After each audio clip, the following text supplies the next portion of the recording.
Assalomu alaykum, hurmatli ijtimoiy tarmoq foydalanuvchilari. Mana yana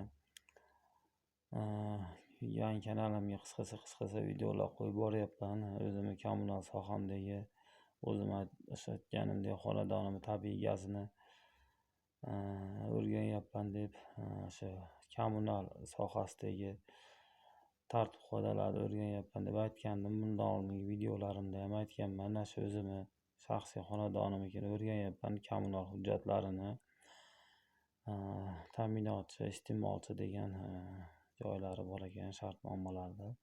Bundan oldingi videolarimda ham qisqacha aytganman. Endi shulardan bitta yana yangi bo'limi bor ekan, qator. Bu 7-bo'limda nizolarda shu hal qilish tartibi degan joyi bor ekan. Bundan oldingi ham mana 4-chi, 3-chi, 2-chilardan aytgan bo'lsam, endi bu 7-bo'limda tomonlar nizolar hal qilish tartibi. Nizolarni hal qilish tartibi ekan 7-bo'limda. Onun ichida qismlarga bo'lingani kelishmovchiliklar va nizolar, nizo masalalari kelib chiqqanda ularni fuqarolik sudiga yetib borgunga qadar chora ko'rishga ham haqqi bor ekan. Agar kelishmovchiliklar fuqarolik sudiga ham bevosita murojaat qilishi ham mumkin ekan. Mana yozib qo'yibdi.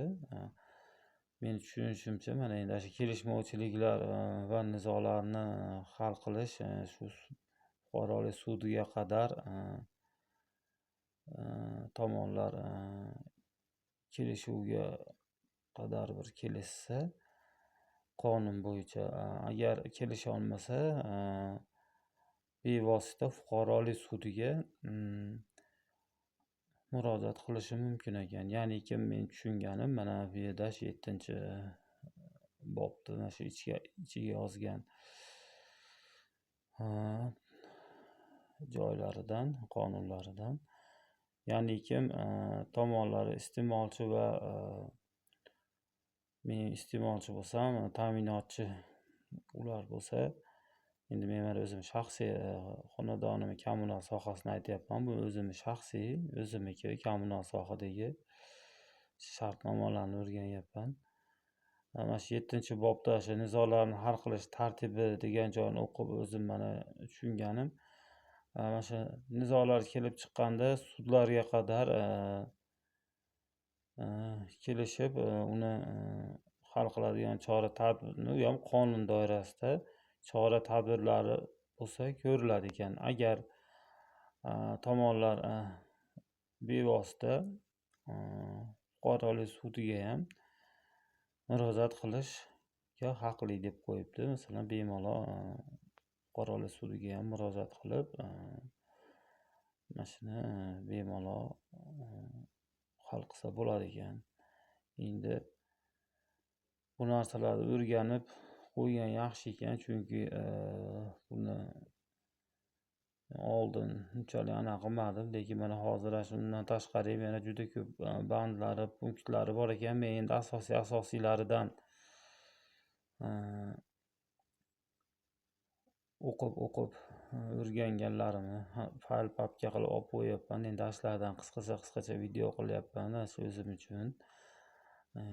Keyinchalik kompyuterdan chiqarib olib fayl papka qilib olib qo'yaman, chunki kommunal sohalarni o'rganib qo'yganimiz ziyon qilmaydi. Bu o'zim men shaxsiy kommunal xonadonimni to'lovlarini, tartib-qoidalarini o'rganib boryapman. Shuniki. Shuning uchun uni punktma-punkt o'qib boryapman.